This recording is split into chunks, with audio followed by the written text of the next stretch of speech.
Now we have moved through the entire section of REP, the first part of the in-home process, the rep part, where we build rapport building, educate them on their utility bill, and then we move into the pre-frame. We've completed all that, the education phase. Now we move into the culmination phase where everything that we just walked them through culminates into their deal, the deal that we're going to present them. So culmination is presenting numbers first. So what we have done is we've set up the solar so that once they see their numbers, they actually feel relief.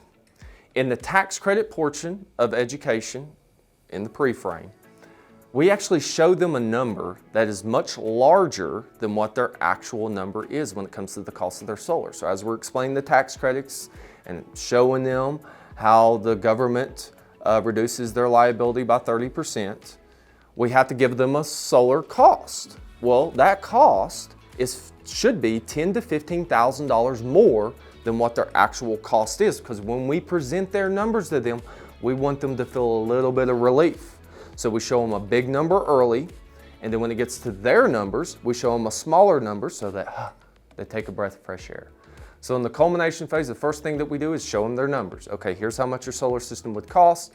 This is how much you would receive as far as tax credits are concerned, and this is the number that you're really dealing with, and here's the payment that comes along with it. Good news is you don't have to pay anything out of pocket. So that's the first thing we do in culmination, present numbers. Once we present their numbers, we've pretty much presented their deal, honestly, because in the selling of the idea during the pre-frame, we've told them all the details, the warranties, right? We've explained the tax credits. We've done all the heavy legwork early. So in the presenting of their numbers, we're simply just showing them what the deal looks like for them. Well, then they may have questions that they didn't have before, right? Because now we've educated them and given them a lot of information. We've shown them their numbers. So there could be questions that have popped up in their head throughout that we didn't know about beforehand.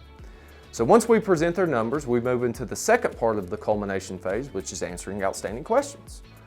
All right, Mr. Homeowner, is there anything else that you have a question about or are unsure about, not clear about at this point? And if there's anything there, we'll address it, answer it, and once we do that, we button it up with closing the sale.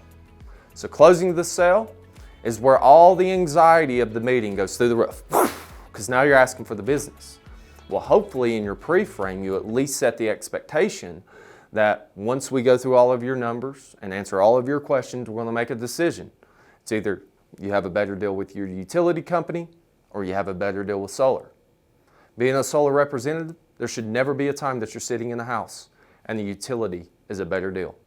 There's never a time where the utility is a better deal for the consumer, even if they're 80, because that house is going to someone else, right? And that house, if it's not renewable, is adding to the problem.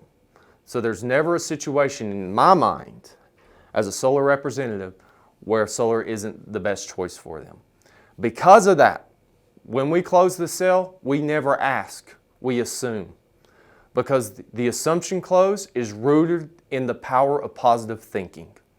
I believe this is a good deal for you. I believe you need this. I believe you want this, so there's no point in me asking for you to move forward. I'm just going to assume it to be true. So when we close the sale, the first thing that we do in the close is we pull up the pre-qualification to get them qualified and say, all right, let's move to the pre-qual. Let's make sure that these numbers make sense for you and that these are real numbers. What's your legal first and last name? We assume the sale when we close it. Always assume first, never ask. And here's another reason why.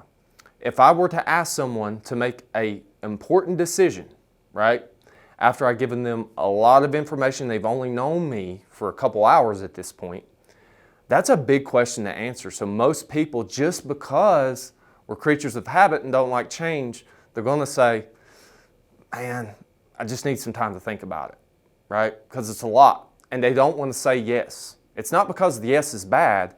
It's just because the yes means change. And people don't want to change. So I don't give them the option to say yes or no. Because I know that this is an important decision for them. and there's a lot going on here, emotions are high, I'm gonna make it easy for them. I'm actually doing them a service by assuming the sale and making the sale easy for them. So always keep that in mind. Make the sale easy for the customer. Assume it, believe it's right.